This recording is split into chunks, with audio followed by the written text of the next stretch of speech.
right. Testing, test. All right, we're good. What's up, guys? Welcome back to Live on Slow Mode.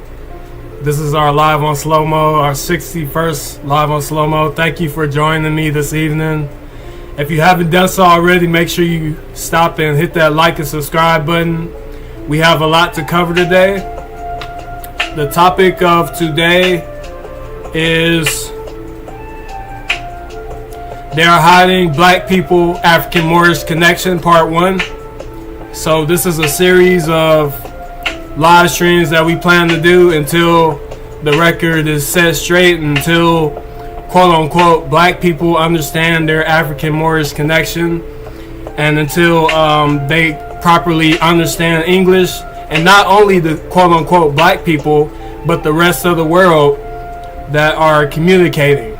So till then, we're going to keep doing what we have to do, as opposed to these other platforms and celebrities are not doing. Excuse me.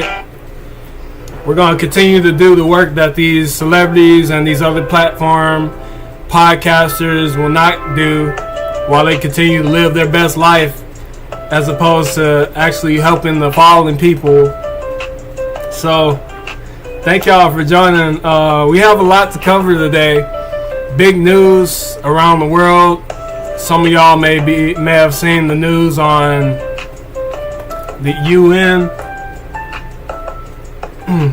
Ghana, and the UN saying that slavery is the greatest crime against humanity. Right here, UN votes to recognize slavery as the gravest crime against humanity. So we need to get into this, because we still got a lot of people confused with language and English language. So we need to break this down, because you got a lot of these big podcasters and celebrities. They're not breaking down the words so that quote-unquote black people or ignorant people or children can understand these words and stop them from casting spells, so they're not brainwashed going into the future. So I'll give an example. So UN votes to recognize slavery as gravest crime against humanity. So we have to understand the word slavery here. Where does the word slavery come from? Okay? So before I get into that, let me say, make sure y'all subscribe to our YouTube channel. I probably said that earlier on, but if y'all look on the screen below, we got this banner showing. Go to our official website, shop at our official website. We have t-shirts available on our official website, representing African-Moors streetwear and the mysticism behind it. So make sure you buy your t-shirts from our official store. The link is in the description for this exact shirt. Destroyer of Ignorance. You see the cat here slicing or cutting the snake, symbolic of ignorance or chaos. The cat is symbolic of righteousness, etc. And this goes back into African-Moorish Kemetic philosophy and the balance between higher self and lower self. We'll discuss more on this in the future, but make sure you check that out. So we got a lot of podcasters and celebrities. They're just using words, and they don't know what the words mean, or they do know what they mean, and they're just saying it anyway, just to get a reaction, just to harness people's ignorant energy, and to cause schism and division based on ignorance. So some notable names would be Nick Fuentes, Jack Harlow, and even some of the UN members. So first of all, we have to understand the etymology of the word slavery. Where does the the etymology of the word slavery come from. So I will bring up a book entitled African Presence in Early Europe. Give me a moment while I bring this up. So, right here we have the book African Presence in Early Europe, edited by Dr. Ivan van Sertima.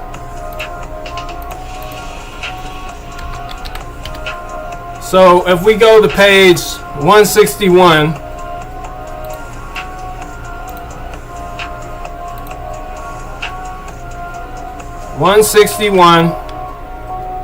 recently got out of a discussion with a fake burner account that are hiding information and slandering African Moorish history, and basically just hiding black people, quote unquote black people's connection to African Moorish history. So let's start with this paragraph on the origin. You know what? I'll do you one even better. Gonna bring that up right there. So slavery, right? You see slavery here, right? This is the UN, United Nations. So pretty much everybody around the world is seeing this. All right, so we're gonna read this paragraph right here. With the contributions of individuals such as Zaryab, Spain flourished, but amidst the beauty and wealth, a socio-political plague was spreading. Quote, Jews who had been slaves now began trading in slaves, end quote. According to T.B. Irving, between the years of 786 and 1009, quote, the Franks and Jews traded Slavs and Germans who had been taken prisoner on the Frankish territories. Thus, quote, Slav, end quote, and, quote, slave, end quote, became interchangeable terms. They, the Franks and Jews, made young boys into eunuchs at Verdun. The slaves were driven from France to Spain in great herds like cattle. When they reached their destination, the men were purchased as servants or laborers, the women as household help or concubines. Many women were also imported from Galicia, for their blonde appearance attracted the Arab gentlemen. Slaves were also traded from out of Adriatic. These captives too were Slavs, and their merchants chiefly Christians, end quote. So, this all took place. The transatlantic slave trade didn't occur. But then I found a way to hack it all. Hang on, let me get another book. Transatlantic slave trade didn't occur until 500 years after, or 400 years after 1009.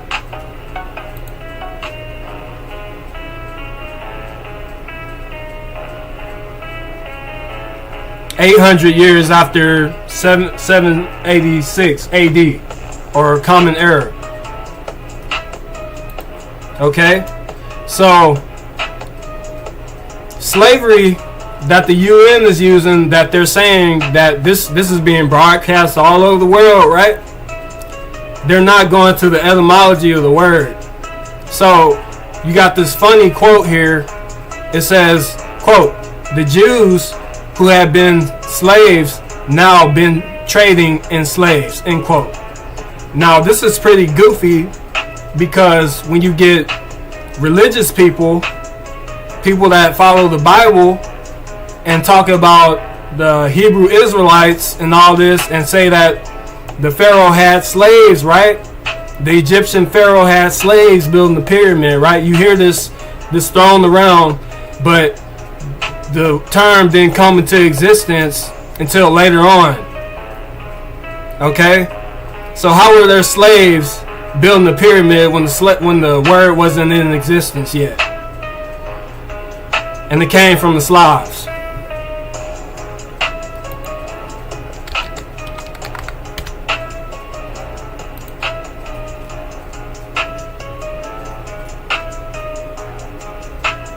Okay, now I'm about to show the book. The Negro Rulers of Scotland and the British Isles. Show you the page. By Dr. John L. Johnson. Julian Johnson. We're going to go to page 20. So you see here, down here, we're going to read this. I was trying to zoom in, excuse me.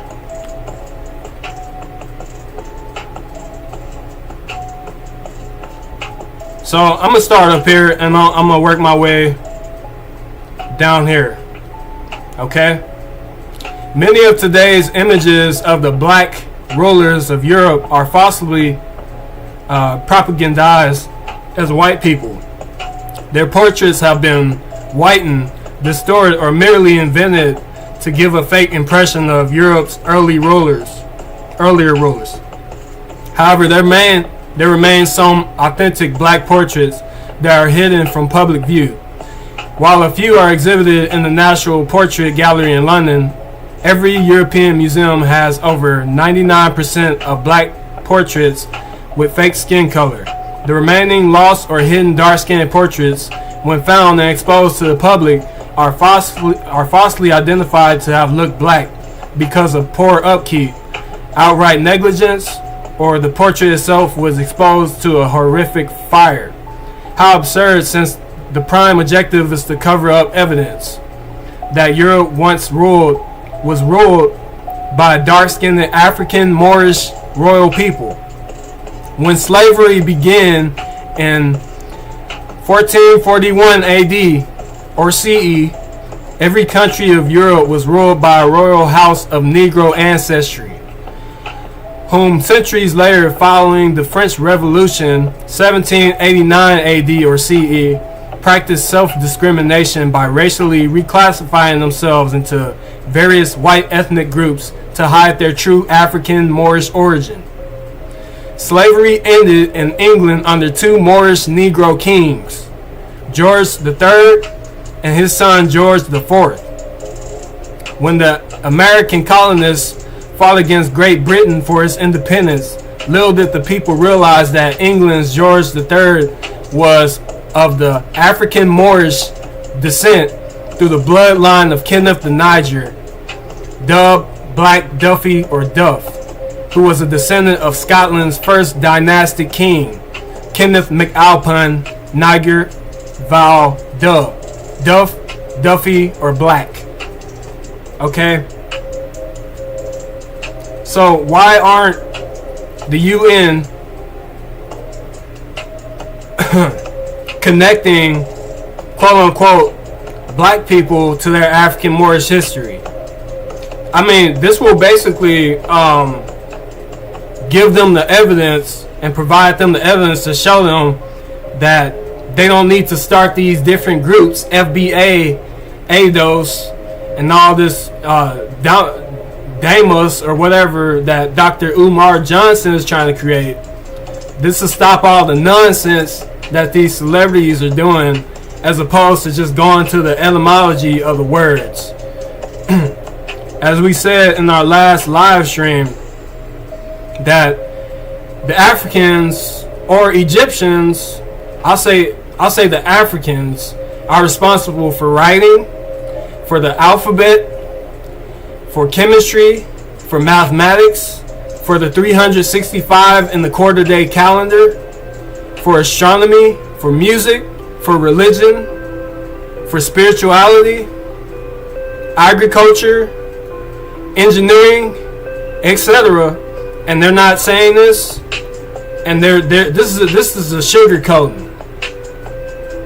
They need to tell the quote-unquote black people the African Moorish history. So then you get these different influencers by way of Oh yeah, follow our official Twitter page, SLOWMOED, SLOWMOED 420. Then you get these influencers like Nick Fuentes. Hang on, let me find this page.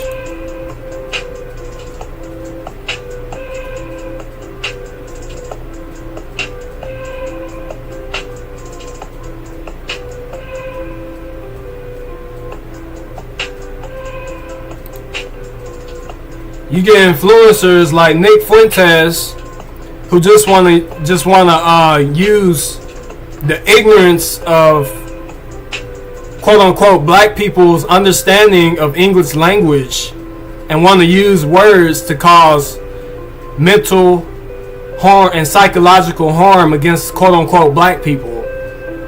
And those celebrities want to check him.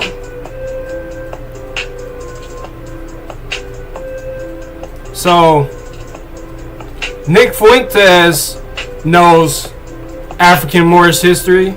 He knows that the Moors were ruling Spain for 800 years. He knows that. Franco, Tommy, Ed, Luis, and Jawad. Hang on. And what these 6 people have in common is that last. Let me see something here. So.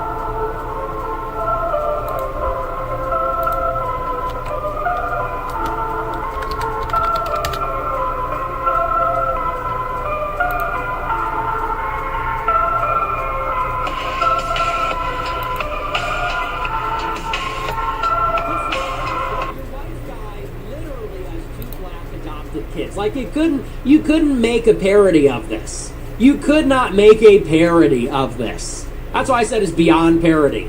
And then people start attacking me. They say now I'm not a real Christian. I violated the 11th commandment, thou shalt adopt niggas. Thou shalt adopt black kids from Africa and raise them as your own with your second wife. What? This is your wife? So Nick Fuentes understands the etymology of words. So he understands that quote-unquote black people don't understand the etymology of words. So while he's saying nigga, nigga, nigga, black, black, black, and the black people don't have no response to this because they don't know the etymology of words, he's basically mocking quote-unquote black people and showing that they don't know the etymology of words. So he's saying nigga, nigga, nigga, all this stuff, but the Moors ruled Spain. And Nick Fuentes being a quote-unquote Christian, why don't you tell the quote-unquote black people or niggas that the Christians and Catholics were burning the African Moors in Spain and Europe during the Spanish Inquisition and the Inquisition 500 through 600 years ago. You know this information. I don't know why you're hiding, but you want to say nigga, nigga, nigga. You want to say nigga, nigga, nigga, right?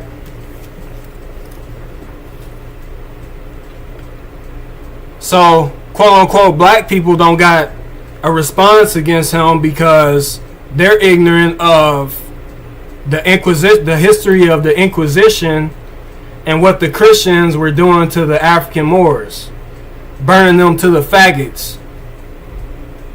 So you get other celebrities that want to come around and not say nothing and let him keep using negative energy to try and get a reaction and try to stir up black people and cause them to get more angry because they're ignorant of African Moorish history. You see, he's not providing the solution. He's just egging it on to keep quote unquote black people with this negative energy and become more angry, as opposed to showing them what was going on during the Inquisition.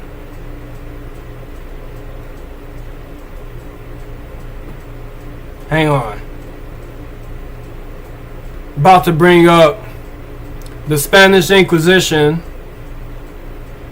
by Jean Plady.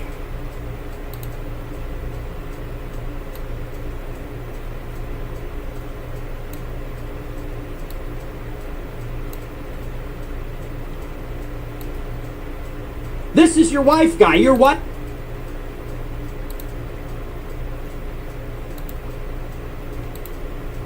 How Tate handled himself. I'm just after the picking loss of the videos. They should teach that in school. I wanted to hat on him, but I just felt sad for him.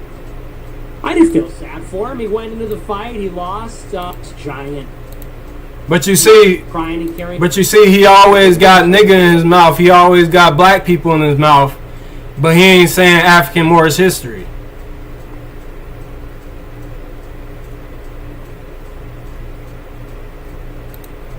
This is your wife guy. Your wife guy picking me. He violated the 11th down. Thou shalt adopt black kids from Africa and raise them as your own with your second wife. What? Thou shalt adopt black kids. Thou shalt adopt niggas. Right? Thou shalt adopt niggas, right? Why these celebrities not saying nothing? Hang on.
Let me show you what they've been doing.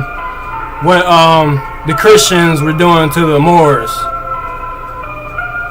or the quote-unquote heretics.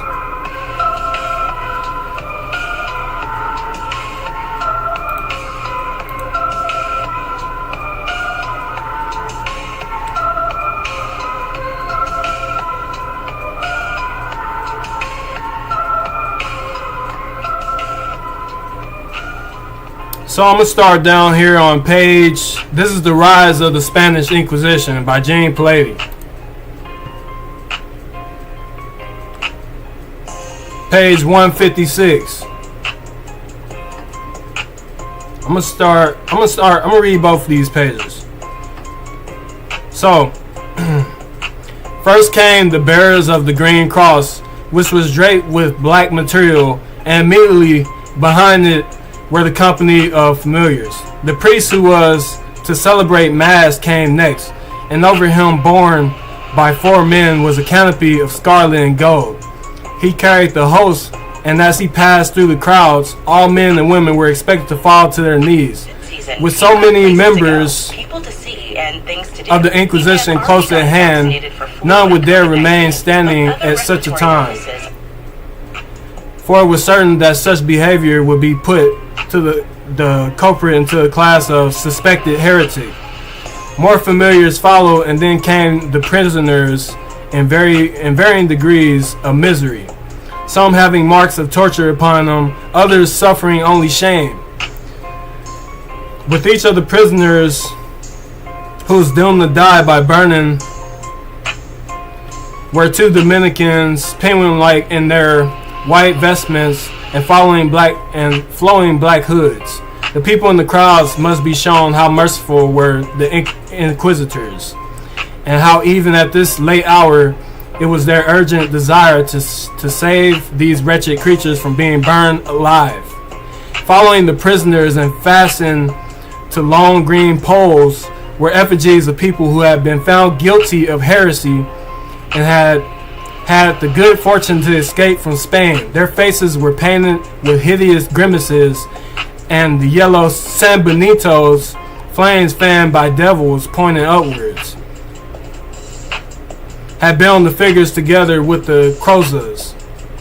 Here were the bodies which had been dug up from their graves of those who had been condemned as heretics after they had died. This must have been the most nastily, if not the most pitiable section of the procession. Now came the inquisitors, banners of red saracenic carried before them. On one side, the banners were emblazoned the papal arms entwined with those of Ferdinand and Isabella, and on the other, the arms of the Inquisition. The alguazils and minor officials followed, and on either side of the procession marched soldiers with halberds on their shoulders. Strangling in the rear came the sightseers, all making their way to the cathedral square, some eager to view the spectacle, some afraid to stay away, to await the extreme excitement which would culminate on the quadmero. The quadmero was the square where people were burned alive. It's where they assembled together and watched people be burned alive to the faggots. The Inquisition had always worked with the utmost formality, and although the sentences of these poor people had already been decided on, each must be called before the tribunal and listen to the list of his crimes. And as there was sermon to be preached, and often several hundred victims to be individually accused, the ceremony continued for many hours. There were occasions when an auto de fe began at 6 in the morning on the summer's day and lasted until dusk. As the final scene was the burning, this meant that in addition to the inquisitive agony of the torture chamber, the sufferers were given the mental torture which such an occasion must have inflicted. In the great square of the town in which the auto was being held, usually the cathedral square, platformers were set up decorated with black crepe. On these platform, benches had been arranged tier on tier, and here the prisoners were forced to sit so that the crowds might see them and to show with good Catholics what good Catholics they were, shout insults at them, and inflict minor indignities and pain, such as setting fire to their beards, a pastime which was lightheartedly called by the mob, quote, shaving of the new Christians, end quote. On the benches with the prisoners were the farers who continued to extort them to confess, an outward sign of the merciful nature of the Inquisition. And all about the platform were set up the long poles with the grotesque straw figures and sanbenitos, and the desecrated, decomposing bodies dragged from their graves. On the second platform, the inquisitors and their servants took their seats on this platform. A black draped green cross stood with an altar lighted by candles. Incense burned on this platform, and no doubt it was necessary. Mass was thus celebrated, and the sermon was preached. This was usually of great length, and when it was over, the Grand Inquisitor rose and, lifting his arms, declaimed the oath of allegiance to the Inquisition. The crowd must repeat after him. They must fall to their knees and swear that they would defend the holy office against all who came against it. They swore they would be faithful to it in life and in death. They would not flinch whatever it should ask of them. They would pluck out their right eye or cut off their right hand and give their life itself if the Inquisition demanded it. When the sovereigns were presented at the ceremony, they refrained from repeating the oath, for Isabella and Ferdinand had always determined that Spain should not rest under the domination of the papacy, and it would never be forgotten that this organization has roots in Rome, for its purpose was to maintain the Catholic faith, the headquarters of which was the Vatican. The Emperor Charles never swore the oath to allegiance to the Inquisition. It was Charles' son, Philip II, who was the first sovereign to do so. Philip the Strange and Mauros hermit, the fervent and zealous Catholic, took the oath often, as was seen by his subjects rising to his feet, his sword held high, swearing to serve the Inquisition. So Nick Fuentes understands this African Moorish history, but he chose to play dumb or play coy and ignore the etymology of words. Why don't Nick Fuentes mention the African Moors, but he always has black and niggas in his mouth? So if we go to the book Introduction to African Civilizations retinol body wash with 10 by John G. vitamin Jackson. B3 complex. Taxes was chasing updates and getting nowhere. Showed this on our previous live stream.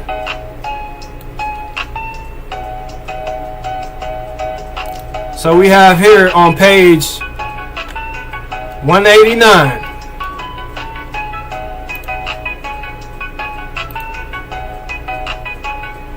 Oh, I ain't done showing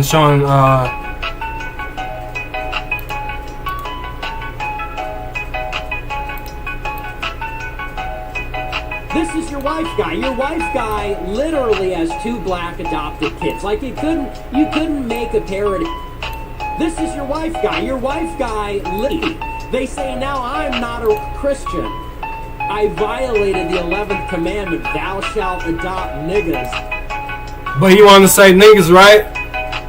Nigga this, nigga that, black, social media, division, schism, right? That's what his words are causing, and these celebrities and big platforms don't want to say nothing, right? We got the book here, Introduction to African Civilizations, John G. Jackson, introduction by John Henry Clark.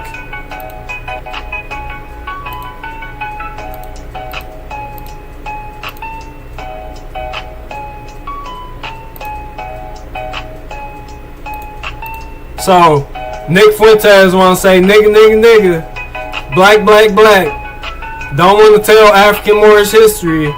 Just keep covering it up because it makes his algorithm go wild, right? And the black people get angry and they don't know English, right? They don't know African Moorish history. Oh, they FBA, right? Black people like, oh, we FBA, we ADOS, we Damas, we BLM, right? The late Joseph McBabe once observed that perhaps an African anthropologist would call the same people pale blacks. In medieval times, the name Moor was not restricted to the inhabitants of Morocco, but it was customary to refer to all Africans as Moors. The highly ambiguous word, quote, Negro, end quote, had not yet been invented. But he want to say nigga, right? And none of these celebrities want to say nothing.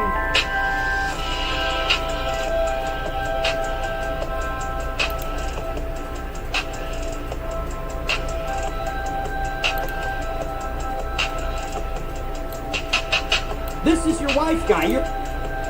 I don't know which videos. Look, you got celebrities, right?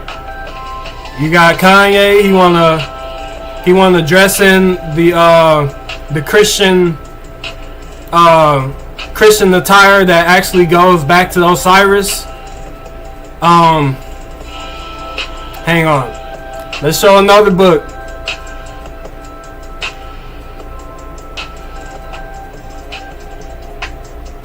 Make sure y'all subscribe. Hit that subscribe, hit that like button, share it out. Cause these other quote unquote Moorish Science Temple American channels, they ain't gonna tell you this, because it shows the African origins of Moor as opposed to Islam, Arab, and Muslim, Allah, and all this BS, as opposed to going to the African word Moor, which was an African word first, before Arabs. So, well, before it meant Arabs, before the word Moor connotatively later meant Arabs, it was an African word. So let me bring up Nature Knows No Color Line by J.A. Rogers.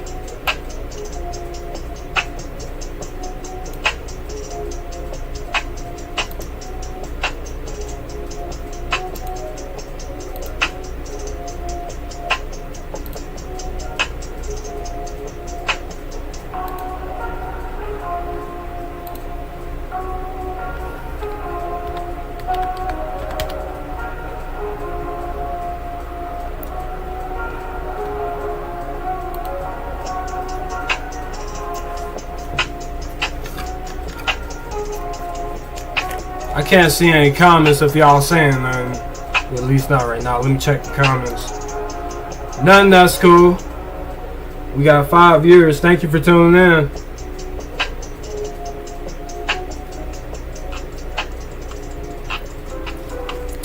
Thank you for tuning in.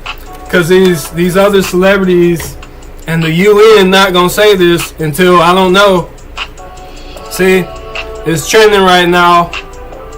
The UN declares transatlantic slave trade gravest crime against humanity. Okay, that's fine. All right, we got one victory there. Now we need to connect the quote-unquote black people to African Moorish history, so that they understand that their ancestors are responsible for writing, for the alphabet, for mathematics, for spirituality, for astronomy, agriculture, chemistry, and all this other stuff that I've already shown in our previous live stream. The goofiness of swarthy people in Greek fraternities, part 2. Look that up on our YouTube page. Hang on, let me type something real quick.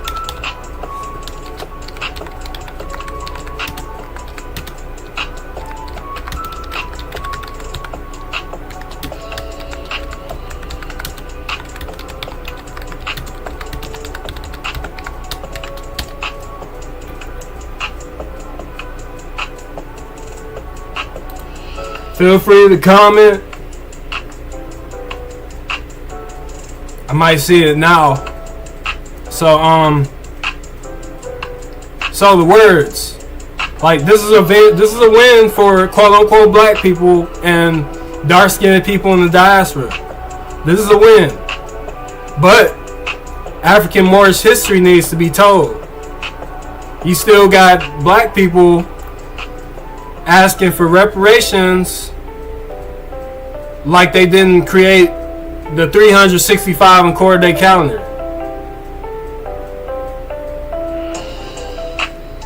Hang on.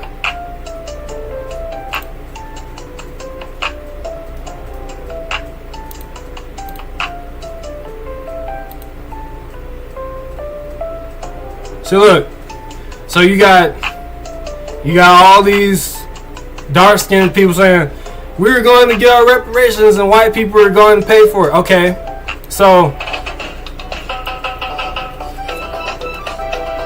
hang on, because a lot of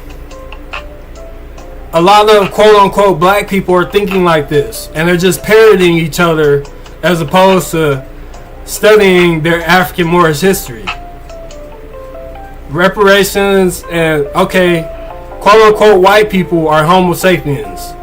Black people, quote-unquote, are homo sapiens. They both come from Africa. Period. That's homo. Genus homo comes from Africa. There no other humans. Humans didn't just spawn in America. They didn't just spawn out the soil of America. They didn't just spawn in different places all over. No. DNA, the study of genetics, mitochondrial Eve traces back into the continent of what we call Africa.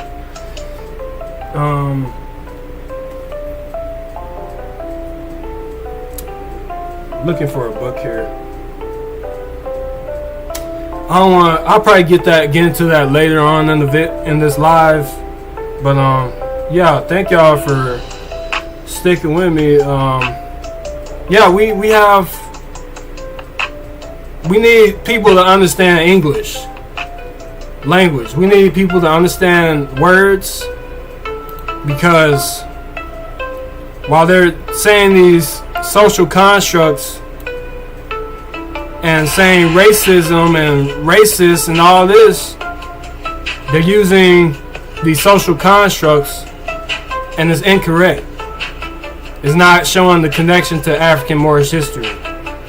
So I want to show Nature Knows No Color Line. I think this is the page. Yeah, this is the page. Or page is.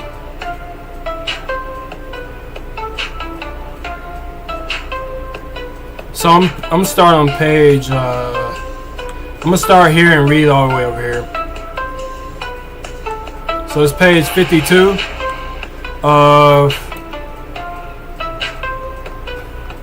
Nature Knows No Color Line by J.A. Rogers, Joel Augustus Rogers.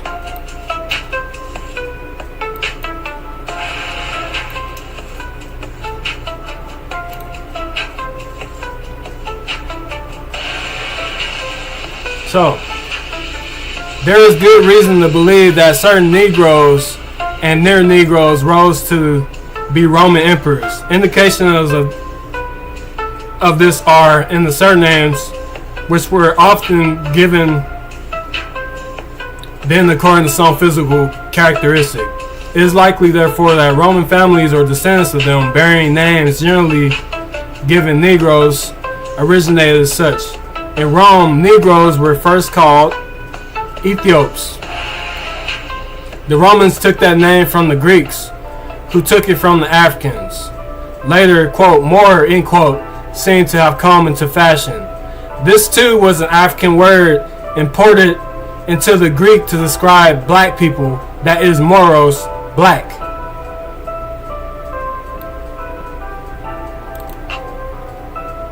The word Mauritania in Greek meant, quote, black, end quote, says Harper. Still later came, quote, Niger, end quote, from the river of that name. It is likely that people from Nigritia, land of Niger, now Nigeria, brought that word to the language of the Romans. And since they were black skinned, quote, nigger or Niger, end quote, came to mean, quote, black, end quote. Originally, Latin for black was, quote, ater, end quote, but later the terms became interchangeable. This seems sure nigger or Niger is not originally Latin, as Leakey says in his dissertation on the Niger, quote, more than one celebrated writer have fallen into the error of supposing Niger a Latin word, end quote. Two other terms were, quote, efer, end quote, from Africa, another African word according to Gerald Massey and others, and, quote, foscus, end quote, in the mortem, the skin of one Negro woman is described as, quote, fusca color, end quote. Are we to assume that the same word was used for brunette whites as for very dark Negroes? Incidentally, if it did, would it not nullify still more the contention of those who hold there was prejudice against blacks? It would be equivalent to calling the brunette whites Negroes today. Okay, so The Romans took the name from the Greeks, who took it from the Africans. Later, quote, Moor, end quote, seemed to have come into fashion. This too was an African word imported into the Greek to describe black people, that is, mauros, black. The word Mauritania in Greek meant, quote, black, end quote, says Harper. Still later came, quote, Niger or Niger, nigger, end quote, from the river of that name. Okay, so this came later. Then we see this in Introduction from African Civilization. In medieval times, the name Moor was not restricted to the inhabitants of Morocco, but it was customary to refer to all Africans as Moors. The highly ambiguous word, quote, Negro, end quote, had not been invented yet. Right?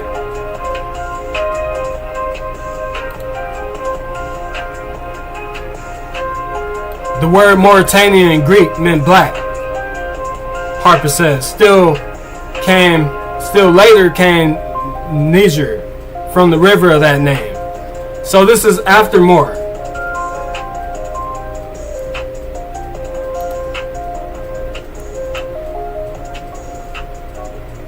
Hang on.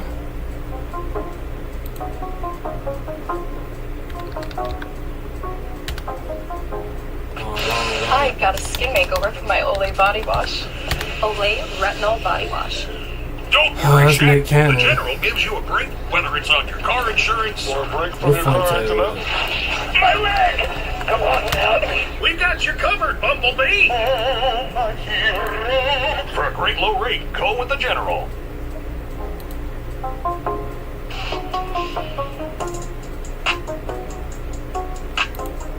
The whole, like, anyone that has any genuine racial hatred, we have to just say there's something wrong with you. I understand not wanting to live around black people. I get it.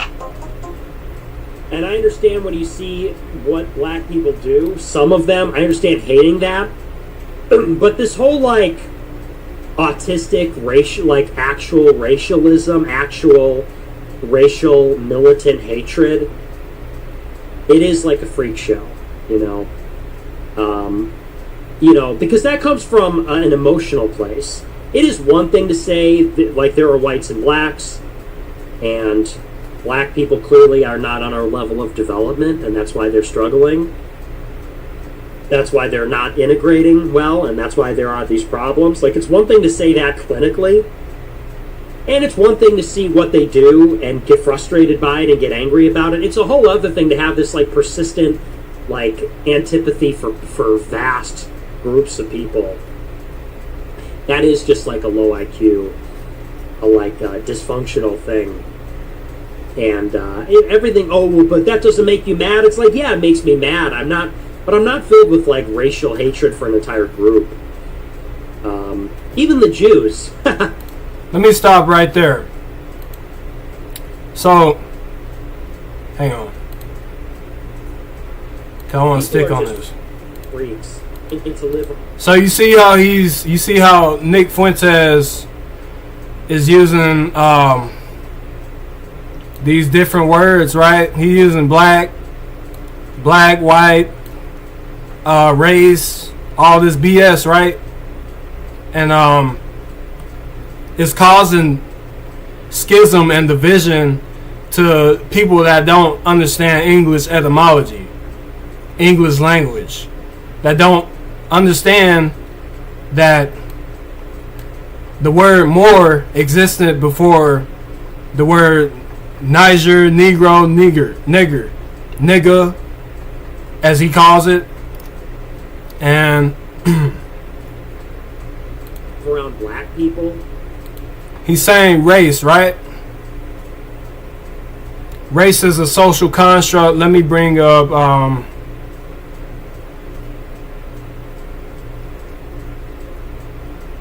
the book Black Genesis.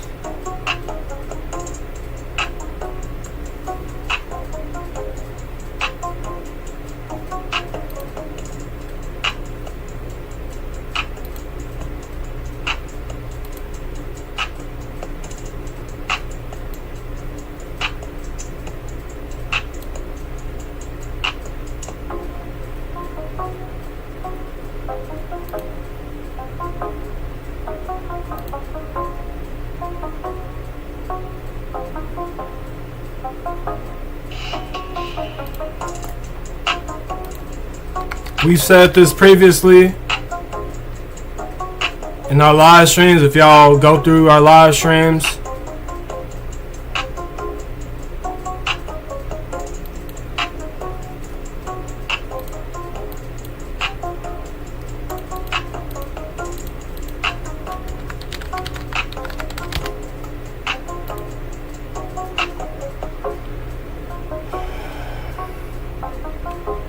alright, this is Black Genesis. Black Genesis, Prehistoric Origins of Ancient Egypt, Robert Bauval and Thomas Brophy, PhD. So you got these fake accounts online on the internet. They're gonna say, oh, these are pseudo scholars and all this, and they have no evidence and all this, right? So if you see, they're using references from scientific journals.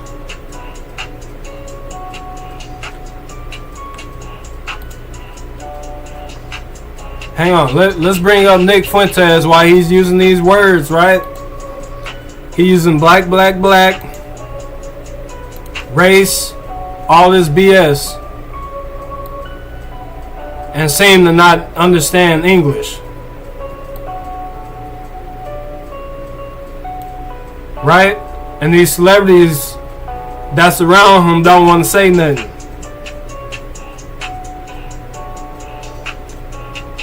So in one of the BBC episodes, the presenter Alice Roberts, who is a lecturer in anatomy at the University of Bristol, explains that a quote complex looking DNA based family tree shows how 21st century Europeans, Australians, and the rest can all trace back to the same black African population. Be back in a bit. Try not to burn the house down.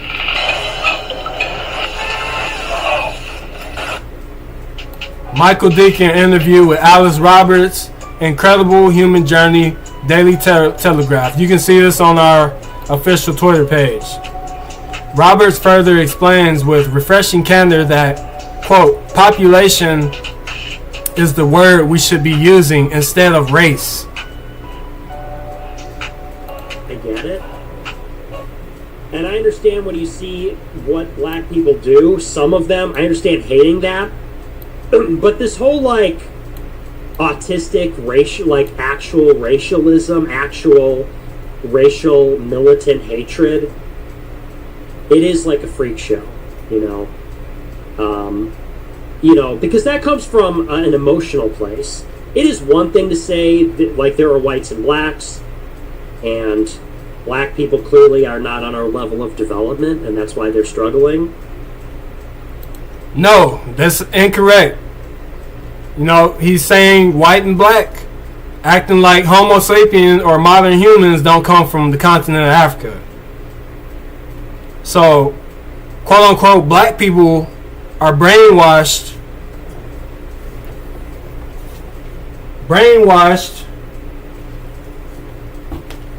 of their African Moorish history and the origins of humans. And they're miseducated by the educational system. So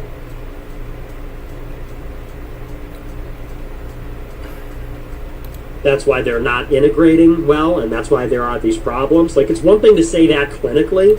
See, he isn't providing a solution. He's just using this to further cause division and schism amongst ignorant people who are ignorant of words. So he's using these words, and he's not connecting black people to African Moorish history, which he knows, but he ain't gonna say nothing on it.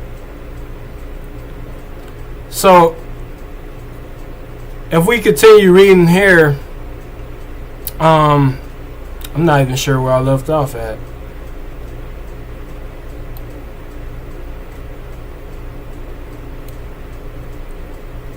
Population is the word we should be using instead of race. I wouldn't use the word race. Biologically, it doesn't make sense. It's a bizarre mismatch of concepts, culture, history. Genetically, a white Scandinavian and someone from sub-Saharan Africa are very similar. In fact, humans have less variation genetically than chimpanzees. It makes you realize that all historical attitudes towards different races are scientifically meaningless.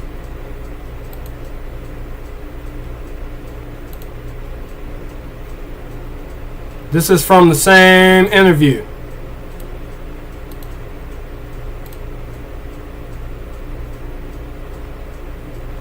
Now, let's go back. I'm backtracking a little bit. So, I'm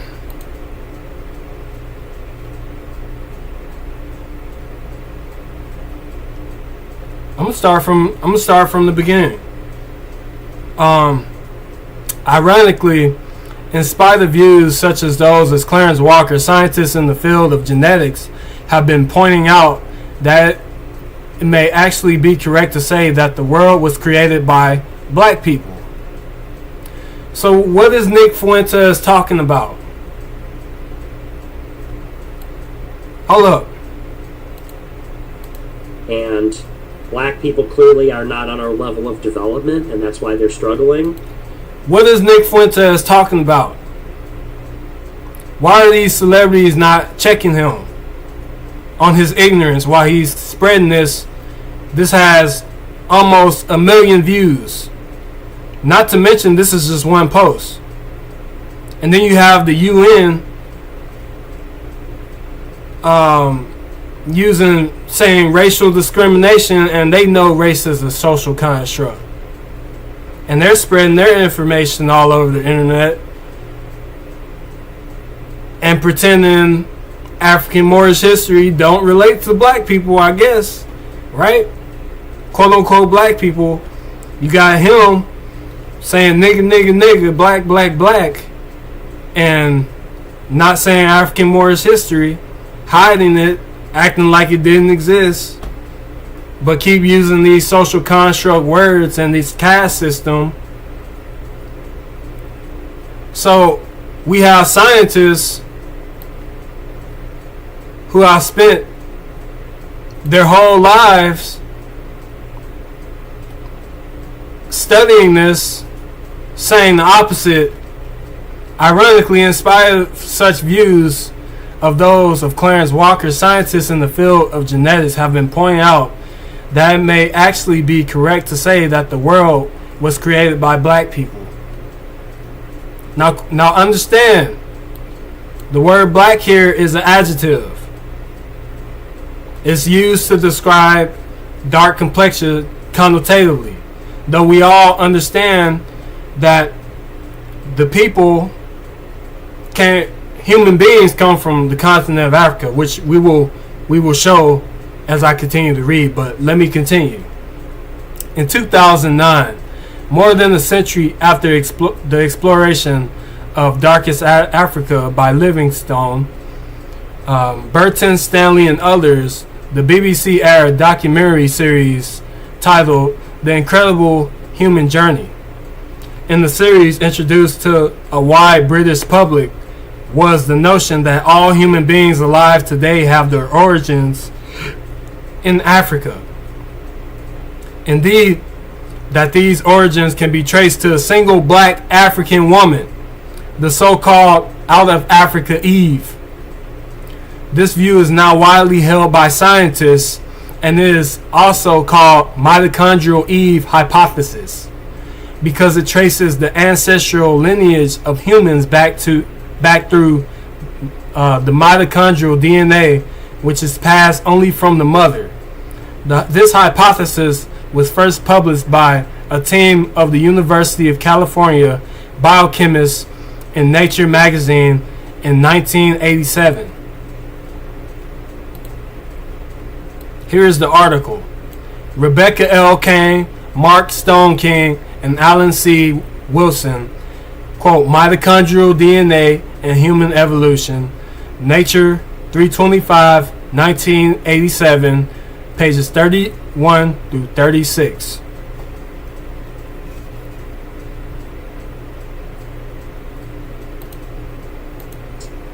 And black people clearly are not on our level of development, and that's why they're struggling. That's why they're not integrating well, and that's why there are these problems. Like, it's one... No. Black people don't understand their African Moorish history, which he knows, but he's pretending and saying black, black, black, nigga, nigga, nigga to cause division and schism on social media and all over the world through media, while saying that he's a Christian. And the Christians were burning quote-unquote black people 500, 600 years ago, establishing Christian orders, night orders against quote-unquote black people, free Masonic orders against black people, quote-unquote. And he know this. And the quote-unquote black people don't know this. They don't even understand English. Do you see how ridiculous this is? And the celebrities don't want to check him. They don't want to. They just want to play ball and sing.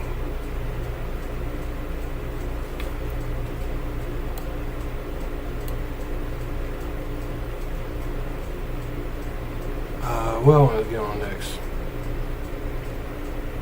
I have to be a little loud. I don't have a mic yet, so if it sounds like I'm yelling into the mic, I kind of have to, because like I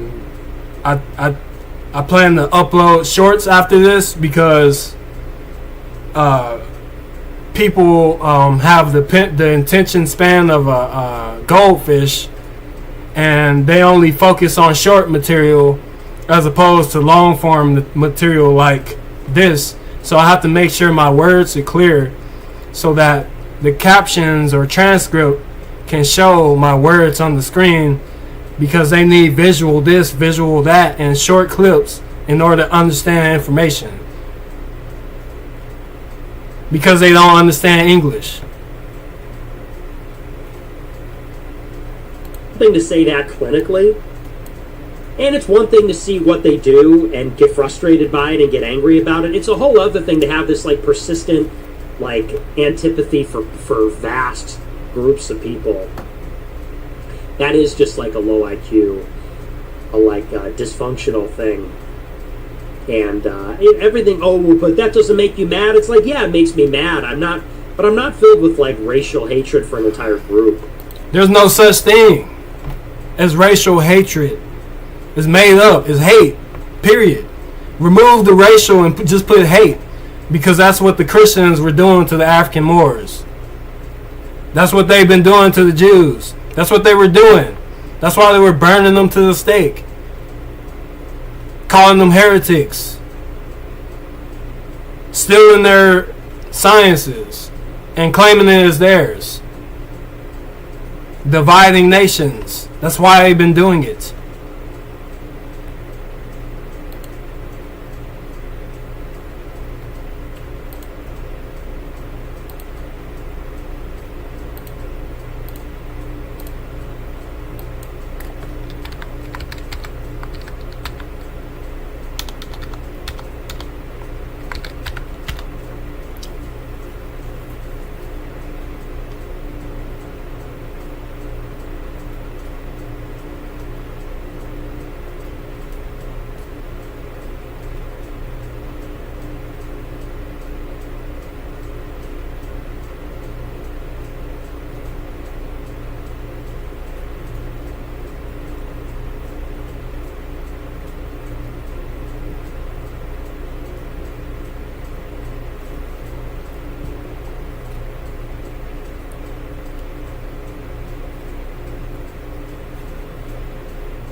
But you got quote-unquote black people.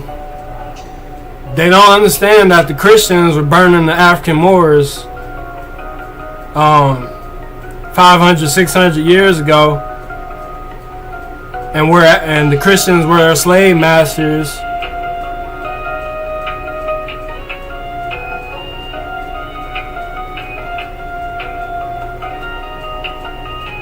but they're brainwashed.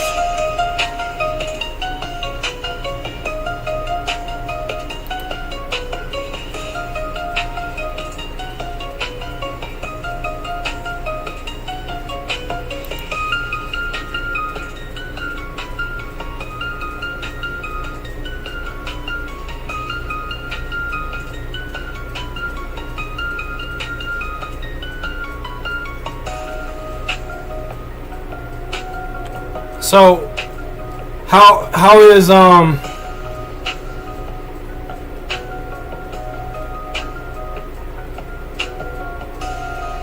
African Moorish history hidden from the black people, right?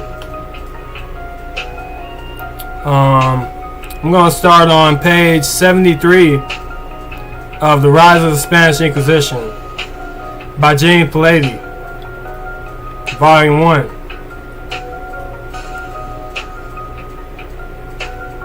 I'm gonna start up here.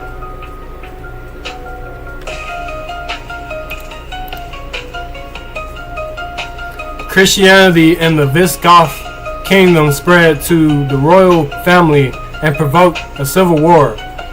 Leovigild, the king, had united the country and made it politically stronger than it had ever been. But his son, Hermegild, afterwards Saint Hermegild, became a Christian. And when during the conflict between the Christians and the Arians, he put himself at the head of the Christian army.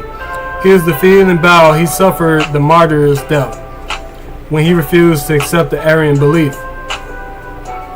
When his brother Ricard became king, he in his turn accepted Christianity at Toledo in 589. Ricard was a strong man, and the result of his conversion was that the Catholic clergy began to rise to a position of importance in the country. Ricard grew rich. He loved comfort and learning, and it was during his reign that seats of culture were established in Toledo and Seville.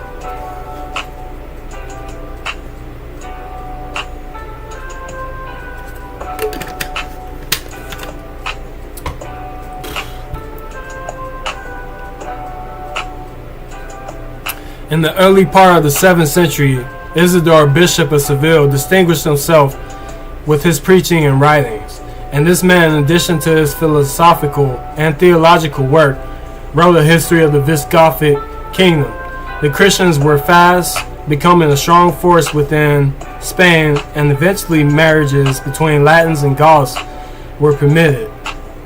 There were, however, many Jews in Spain, and their presence caused a great deal of friction, for wherever they appeared, they seemed to be the victims of persecution. They were accused of allying themselves with the enemies of the country and given the year to leave or become converts to Christianity. Many of them were baptized, some records say as many as 90,000. But it was inevitable that with such an alternative before them, there were many pretended conversions to Christianity while the rites of Judaism were practiced in secret. And who can blame them for that? The Visigothic kingdom, designed on Roman lines, appeared to follow the Roman pattern. After years of struggle within the kingdom, a peaceful state of living had been attained. There was culture and prosperity, but it seemed, as in the Roman Empire before them, that this state of affairs produced a lethargy and carelessness and overfondness for a luxurious and easy way of life. Meanwhile, Carthage was, quote, blotted out, end quote, and every Christian stronghold in Africa was lost. Triumphant Islam was now very close to the Visigothic kingdom. The rulers of Spain seemed unaware that they may find it impossible to go on with their easy mode of living. They continued blindly to suspend palaces which included their harems. Everywhere was luxury and comfort calculated to appeal the senses. Sisbut, one of the kings who had taken the extreme methods against the Jews, had expelled many of them, and these had settled among the Berbers of Africa. Sisbut's cruelty to this much persecuted race brought its reward. For the expelled Jews became allies of the Berbers and naturally could give to a potential enemy information about the land they had vacated.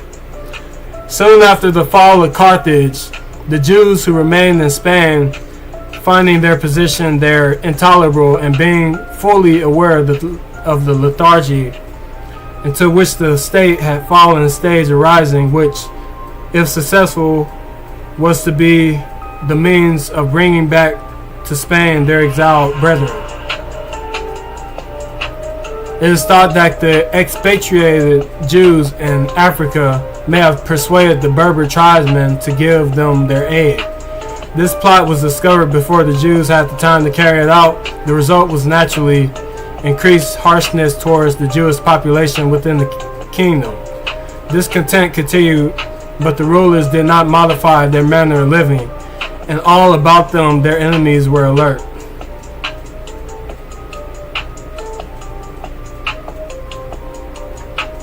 This is the beginning of the Moors going into Spain by Tariq, the Berber. Berber proper, the Moors are the Berbers proper. So if you go to the book, The Story of the Moors in Spain, by Stanley Lane Poole. I'm about to bring up the reference right now.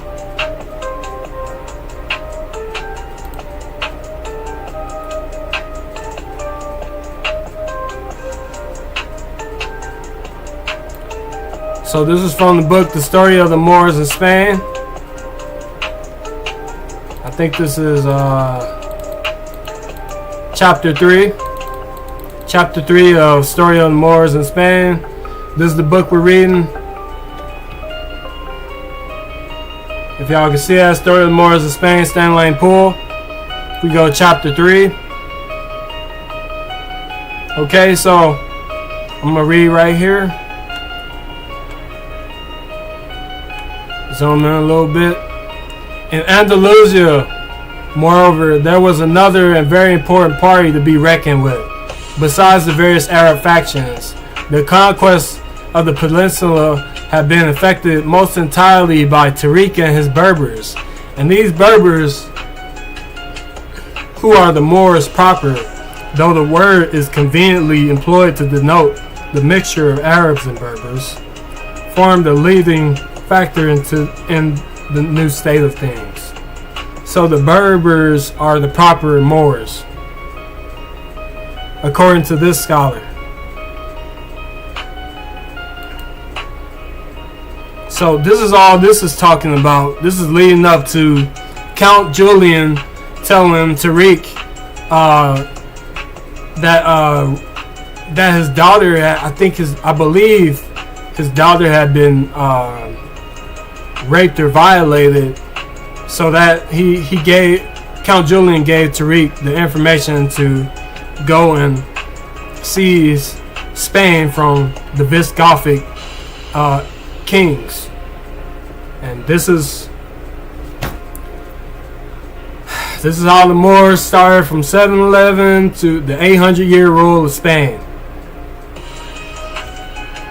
Now, Nick Fuentes knows this. Nick Fuentes knows Tariq and the Berbers, the African Moors, went into Spain and ruled Spain for 800 years. Nick Fuentes knows that the African Moors are the quote-unquote black people. He knows this, but he wants to pretend and cause schism with English words because he knows that quote-unquote black people don't understand English. Even the Jews, as much as justified as it would be, but even like I do actually like a lot of Jewish people. Like I even though Jewish people have ruined my life in many ways, and like they do horrible things, I don't have a hatred for them as a group. and I could say nice things about them, you know. But that comes from being a Christian. That's the kind of Look at that. Look at that. Look at his words. He can say nice things about them. You know, nice means ignorant. The etymology of the word nice means ignorant. Foolish.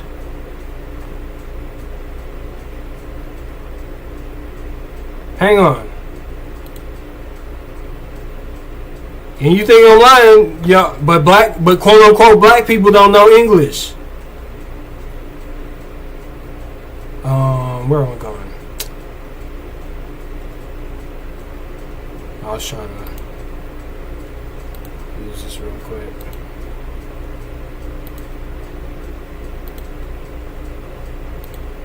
Give me one moment while I get this reference for y'all. You want to foul free? Hit it.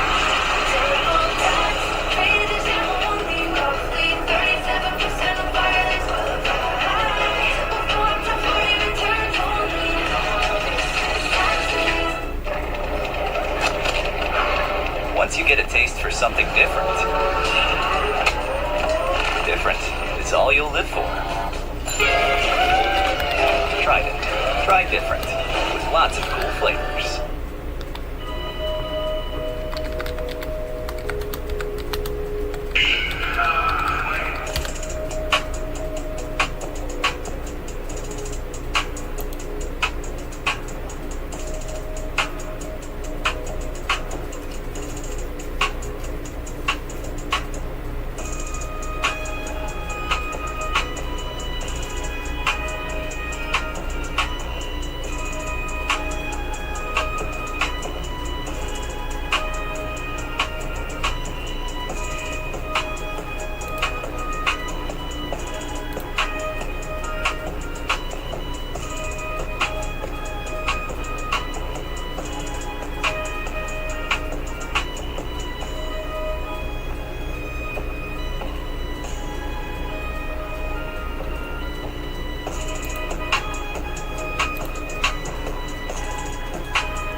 It's taking a little bit longer.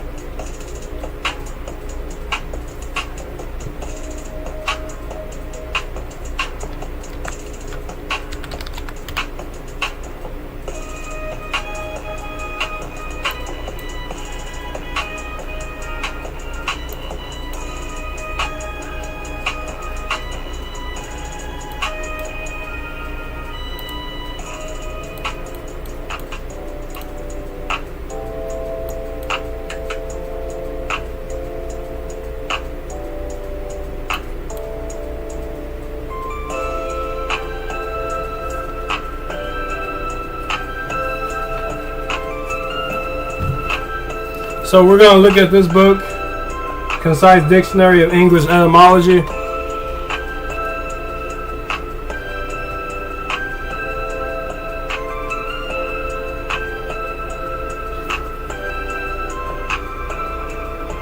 So Nick Fuentes think he's slick. He think he's cunning. He think he's slick, and he's using words, English words. He's using the etymology of English words, and he understands, quote unquote, black people don't understand it. Right? This is what he's doing.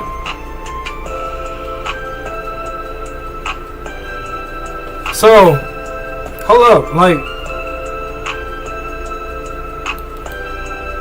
368. Hang on.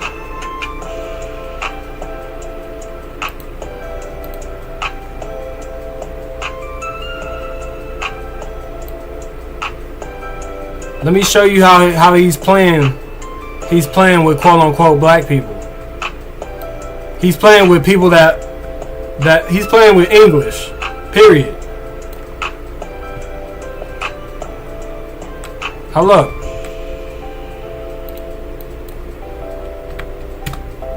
Right?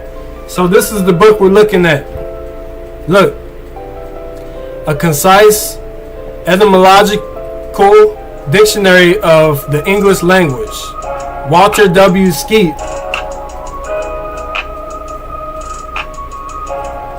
The concise etymological dictionary ranks amongst the most useful of readers' companions, for it can be relied on to throw light on the origin and relationships of most English words in ordinary use, and of many rarer words whose history is especially curious or instructive.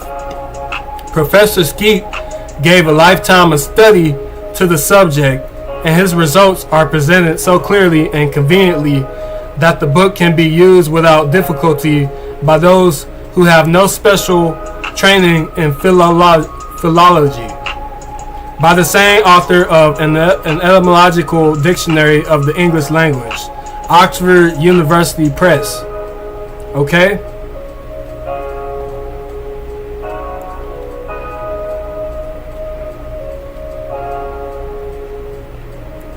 (1882). Hang on. Let's rewind.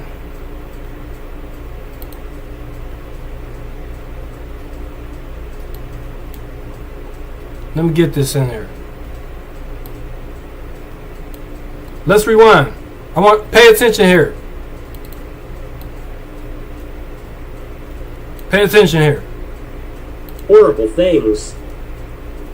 I don't have a hatred for them as a group. You know, but even, like, I do actually like a lot of Jewish people. Like, I even though Jewish people have ruined my life in many ways, and, like, they do horrible things, I don't have a hatred for them as a group.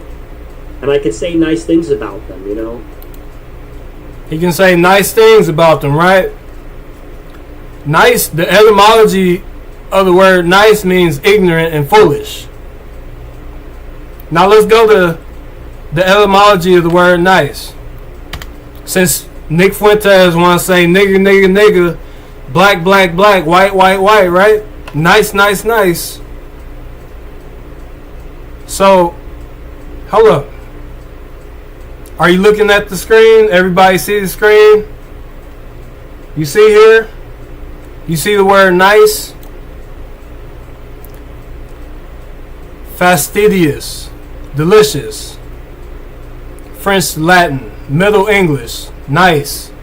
Foolish, simple. Later, fastidious. And lastly, delicious. Old French, nice. Lazy, simple. Origin, ignorant. Romanic, nation. CL, Spain, nacio. Latin, nacion. Account of Nacius, ignorant. Latin. But Nick Fuentes got nice things to say, right? He got foolish things to say. He got ignorant things to say. Because he understands etymology, and the quote-unquote black people don't. Most English speakers don't understand etymology. So what Nick Fuentes and these other podcasters, whatever you want to call them, even celebrities, and even the UN are doing is they're using English words to cause division and schism, and they're still doing it. So while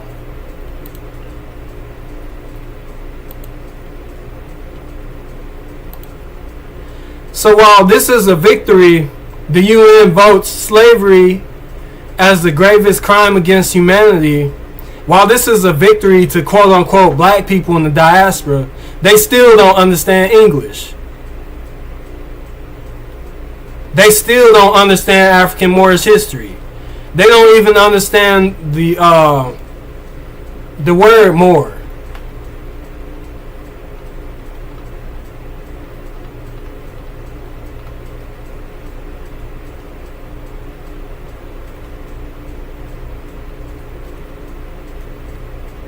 Same dictionary.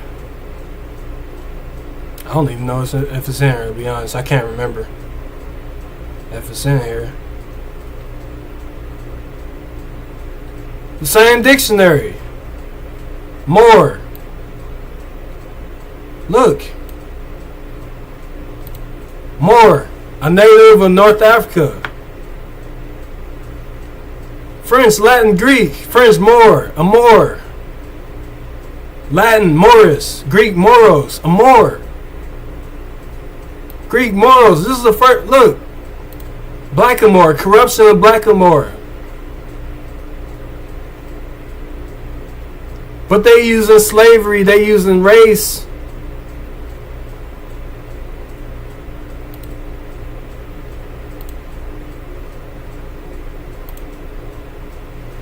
They using slavery, they using race. Population is the word. Look. Population is the word we should be using instead of race. I wouldn't use race because biologically it doesn't make sense. It makes you realize that all historical attitudes towards different races are scientifically meaningless. These are scientists.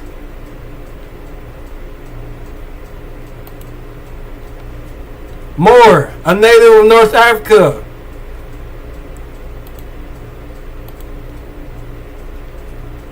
Introduction to African Civilizations, John G. Jackson. In medieval times, the name Moor was not restricted to the inhabitants of Morocco, but it was customary to refer to all Africans as Moors. The highly ambiguous word, quote, Negro, end quote, had not been invented yet. Negro, nature knows no color line. Later, Moor seemed to have come into fashion. This too was an African word imported into the Greek to describe black people. That is Mauros, black. The word Mauritania in Greek meant black, says Harper. Still later came Niger from the river of that name.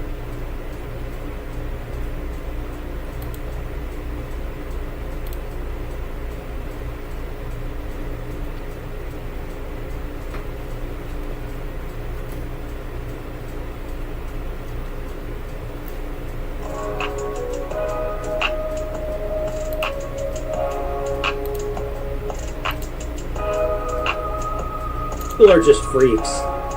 The whole, like, anyone that has any genuine racial hatred, we have to just say there's something wrong with you. I understand not wanting to live around black people. I get it. And I understand when you see what black people do, some of them, I understand hating that. But this whole, like, autistic, racial, like, actual racialism, actual racial militant hatred, it is like a freak show, because that comes from an emotional place. It is one thing to say that, like, there are whites and blacks, and black people clearly are not on our level of development, and that's why they're struggling. That's why they're not integrating well, and that's why there are these problems. Like, it's one thing to say that clinically, and it's one thing to see what they do and get frustrated by it and get angry about it. It's a whole other thing to have this, like, persistent, like, antipathy for vast groups of people. That is just like a low IQ, dysfunctional thing. And everything, oh, but that doesn't make you mad. It's like, yeah, it makes me mad. I'm not filled with, like, racial hatred for an entire group. Even the Jews. Even the Jews, as much as justified as it would be, but even, like, I do actually like a lot of Jewish people. Like, I even though Jewish people have ruined my life in many ways, and, like, they do horrible things, I don't have a hatred for them as a group, and I can say nice things about them, But that comes from being a Christian. That's the kind of peace, and that's the kind of disposition that you can only have if you love God, if you truly have love in your heart for people. And it's no coincidence, it's always these pagans that harbor this intense animosity all the time. And if you have that, you really got to get over that. And that doesn't mean you need to stop being racist. That doesn't mean you got to stop being the quote-unquote racist. But you got to let go of wrath. You have to let go of anger. You can't let that define you. So, It wasn't anger. It wasn't anger when the Christians were digging up the bones of the Jews and burning them to the stake, to the faggots, placing their bodies in San Benitos and burning them to the faggots at the Auto de Fe. That wasn't hate. That was just everything that Nick Fuentes is saying.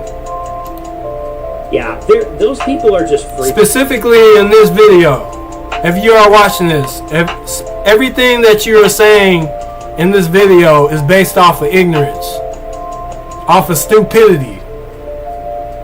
Everything that you said in this video was based off of stupidity. And these other celebrities, podcasters, need to be held accountable for letting this nonsense continue, because this nonsense is detrimental for a lot of human beings in the future. This nonsense that he's talking, everything that he said, this whole 2 minutes 24 seconds was an accumulation of nonsense and tomfoolery. And I don't have to be passive aggressive with my words, because that's bitch behavior. So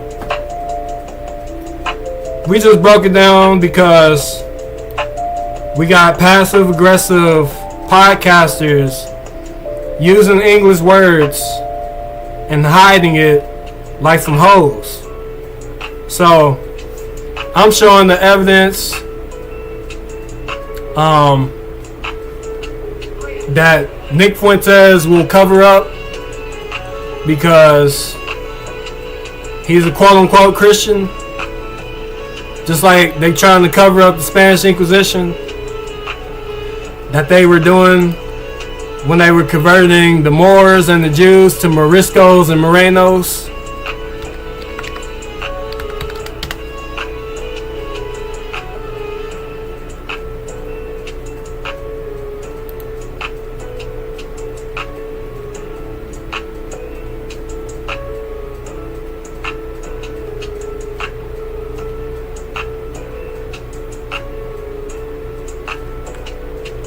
Those Moors who were known as New Christians, conversos, more often though the term Morenos was applied to them as a form of abuse, derived from Hebrew Marentha, the Lord is coming, it was said by the Christians to mean accured, and is now come to mean in Spanish so. New creeds have been made against Jews. They were obliged to wear badges on their clothing in order that they might be immediately recognized as Jews. They were forbidden to shave or to ride on horseback. They must now be addressed as Don. They might not marry Christians or indulge in sexual intercourse with Christians, even prostitutes. And if discovered doing any of these, suffered severe penalties. They were not allowed to hold any office in the state and were debarred from becoming innkeepers or apothecaries, surgeons or doctors.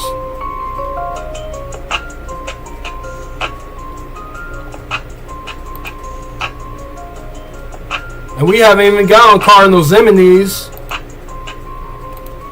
who was against the Moors.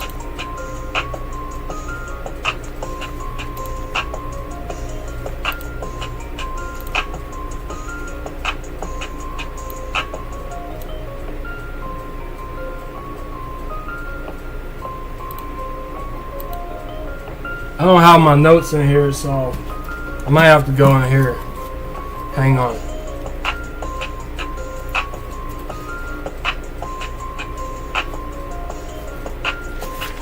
So I'm basically flipping around on this online ebook version.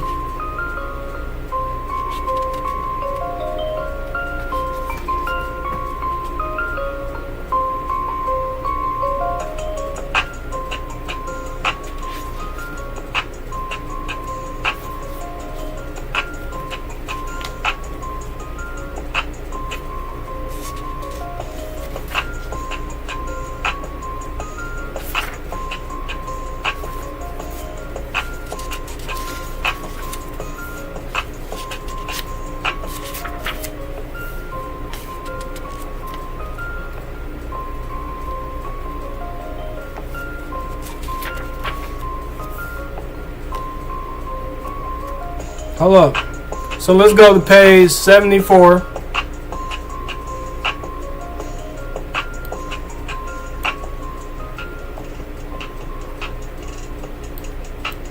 Of the growth of the Spanish Inquisition.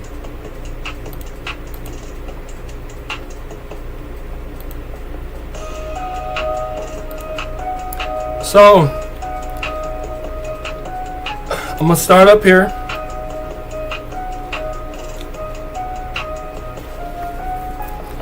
Ximenes was prepared to find, for he had made up his mind that Mazaliquir was to be the first step in the capture of the Holy Land, so preparations were made. Ferdinand being eager to suppress Moorish piracy, Ximenes eager to suppress the infidel or to make Christians of them. The expedition was successful, and after a hard struggle which lasted for 50 days, the port was captured for Christian Spain. This was on September 13, 1505. Just wanted to read that one point right there.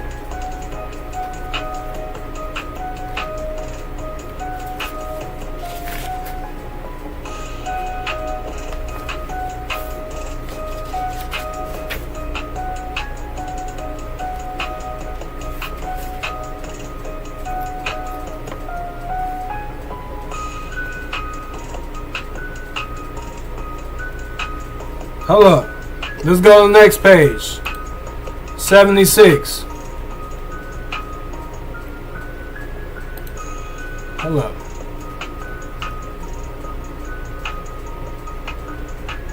So y'all can probably read the page. Y'all can probably stop and read the page, but I'm picking spots.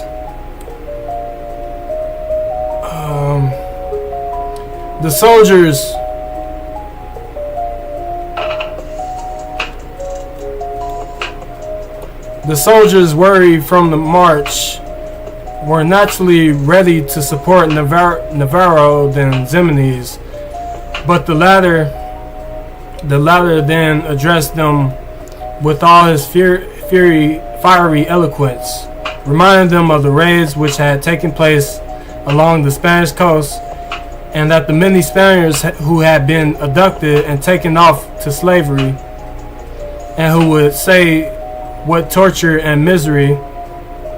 He did not forget, however, to stress the wealth of their enemies and the booty which awaited capture. Then, because he himself was not interested in booty but in the souls of the infidel, he went on to remind them, and perhaps the recording angel, that he came to imperil his life in the service of the faith.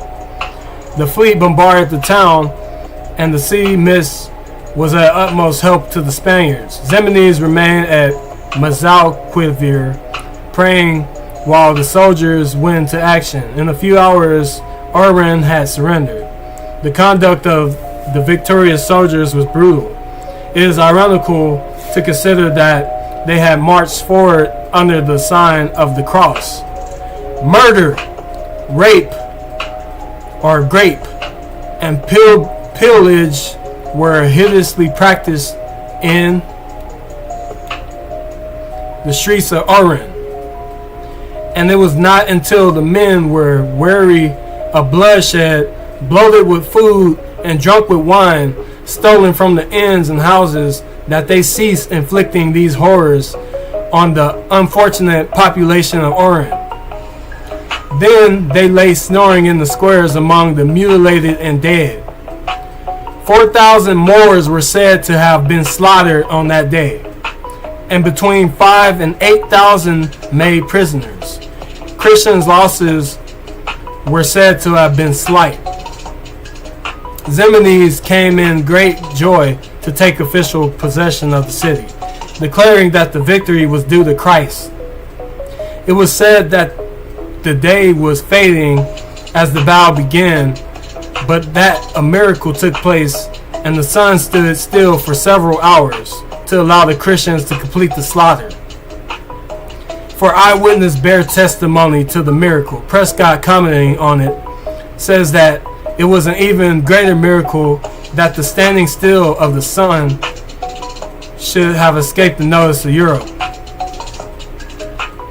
Where it must have been evident, as it was at Oran, the universal silence concerning this strange behavior. The sun is certainly odd, but what seems equally remarkable is that these men could have look on Oran and all the misery and suffering which had been inflicted on it, and tell themselves their loving Father had made the sun stand still in order that it might be brought about. Ximenes is said to have murmured, quote, "Non nobis domin non nobis," end quote, as he blessed the army, but he was disturbed when he saw the corpses of men, women, and children piled high in the streets. Navarro, we are told, reminded him that they were only infidels, to which Ximenes replied it was true that they were infidels, but at the same time they were people who might have been made into Christians. When one considers the means employed to make these people, quote, Christians, end quote, one wonders whether they were not, after all, fortunate to have fallen in the streets of Oran. Ximenes now dreamed of setting the banner of the cross over every Muslim city, turning the inhabitants to Christianity, and introducing the Inquisition throughout all the dependencies of Spain. So, Nick Fuentes is a Christian, right? He Christian and he got nice things to say to the Jews, right? He got ignorant nice things to say to the Jews, right? TurboTax gets your refund fast. And he always got something to say to the quote-unquote black people, right? And the black people didn't do anything according to Nick Fuentes, right? And they are responsible for humanity and civilization as we know it, as we have already seen through all of these references, right? But 800,000 views just saw this one video, and this isn't even his account. So